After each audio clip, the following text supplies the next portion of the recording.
Hi, Copic friends. Michelle Houghton here. We are on week 11. So we've got a 10 and a 1. 11 of finding Copic color combos. And yes, I found a bright orange mushroom. And for the first week in October, what could be more perfect?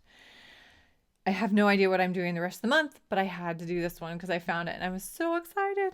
I've definitely narrowed down what I'm allowing myself to take photos of because I could go a little crazy, but ones that are unique like this are definitely going to end up in my little photo group. So I stayed with some of the obvious and tried these out first. So my go-to kind of underlying yellow for me is a Y21. And then I went to a Y35 because I have found this one is kind of a nice transition into some of those yellow reds. And then I tried a YR24, but it was definitely more desaturated than I wanted. It looks too much like an earthy kind of orange. And so I backed off and switched it to YR 14 and 18 and seemed to do better. But I want to play with it in full. So there aren't as many options with the YRs and they seem to read pretty clearly. And I mean, this is kind of as orange as you get. So let's lay them down and kind of see what we end up with. So this is my Y21. And I don't know if you've noticed this, I tend to give myself this really broad range so I can play a little bit. Y21 is buttercup yellow, and I do use that marker quite a bit.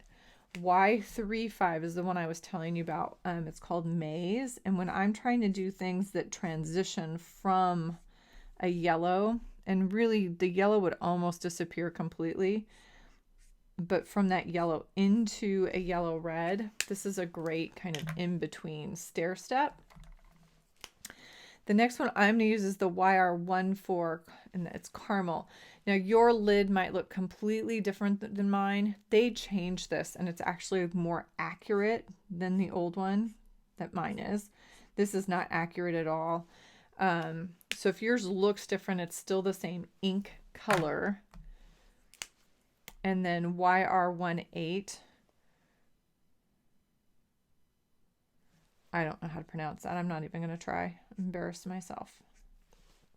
And then I am going to blend those together. It's all really wet at this point, so it's going to melt pretty easily, and see where we are at. See if we got the range we're going for.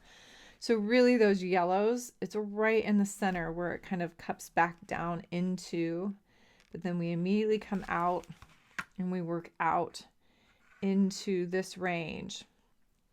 So two things that I think you could add into the edges. I think you could add a red. And I picked the R24 because it's this really nice in between. There's not a huge change there, but it pushes it one more notch. You can see it literally just kind of melts itself in there. And so I think for some of those darker, cooler areas, this is helpful. The next thing I would recommend doing is finding a blue violet. And I found the BV23 grayish lavender actually worked pretty well. So I'm going to put that on there if you want to. This is one that you could come back in and add a little bit of color on top of. This is my YR18. If you wanted to take it back to that red, you could add just those edges of that R24. And I think what this does for this image is it definitely cools that down where it curls back under and in on itself. The fun part to me about an image like this is all of that then texture. So one little trick, since this was a little bit shorter, that I use is I use that each of these colors but then push it forward. So what I mean by that is the red would come in and kind of dappled color and would come up into that YR area and thin out a little bit. The next one, remember, was the YR18. So it starts down in that dark area as well, comes up into those lighter areas. YR14. It can start down here as well and come up into those lighter areas. And then this is that YR14. And obviously I've left way too much of that light color. I'm going to slow down with my Y35 because I want this to start kind of smashing some of those colors together. And then also do a few, this is where it gets fun to me, back in these dark areas. Yeah.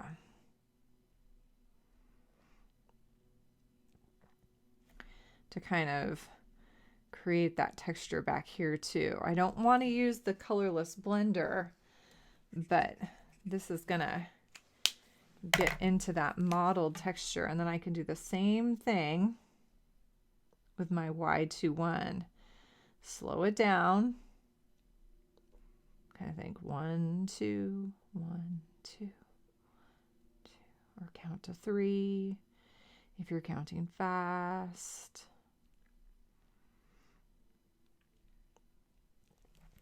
So again, the rule is that as you're doing this texture, the darker, I'd start with the dark and work to the light. The dark starts where it is on the page and comes slightly above and spreads out. So it's not staying like those dots get further and further apart as it comes up into that lighter area.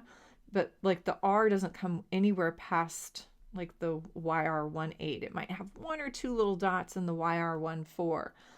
Same thing with YR18. It goes into the YR14 and maybe just 1 or 2 little dots up into that Y35. So you can kind of see. And once I get to the top and start working back with my 2 lightest colors, then I really have to slow down and let that ink get pushed and pulled. But look what this creates.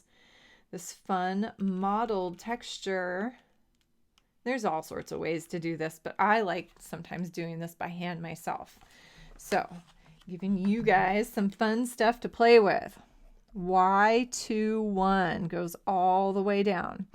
Then Y35, YR14, YR18, tiny bit of R24 and BV23, and lots of dots. All right. Thank you so much as always for joining me.